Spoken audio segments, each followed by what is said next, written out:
Today I'm going to show you how to add a new page to your Showit website. Within the Showit dashboard, there are two types of pages: standard page templates and blog templates. Standard page templates can be used for pages such as your About page, your Contact page, your Services page, etc. Blog templates, on the other hand, are used when you would like to connect the page to the WordPress dashboard and are pulling information or content from WordPress itself.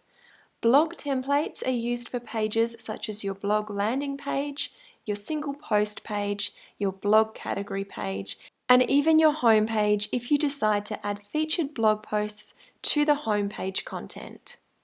In this video, I'm going to be showing you how to add a standard page to your website. To add a new page to your Showit website, firstly select the plus icon from the Pages menu on the left-hand side. If you're adding a page layout either from an existing website design or a template that you've purchased or downloaded from a Showit designer, you will need to click on Select New Page.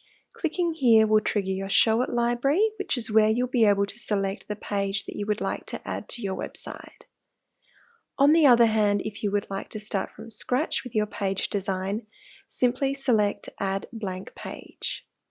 Okay, so if we're adding a blank page, the next step is to enter the page information such as the page name and the page slug, which is the URL address. From there, we need to select the Page tab to access the Canvas list. Whenever you add a new blank page to your website, I always recommend adding site canvases first, so sections like your navigation menu, your footer, and your mobile navigation menu. To do this, select the ellipses icon next to the page name and select Add New Canvas. This will trigger our Showit template library to appear. From there, we can select our site canvases from the list. You can only select one site canvas to import at a time, so repeat the steps until all of the relevant site canvases have been added to your website page. Okay, once we've added our site canvases, the next step is to add blank canvases to create the rest of our page content. Once again, we can select the ellipses icon next to the page name to add as many blank canvases as desired to create the rest of our page content.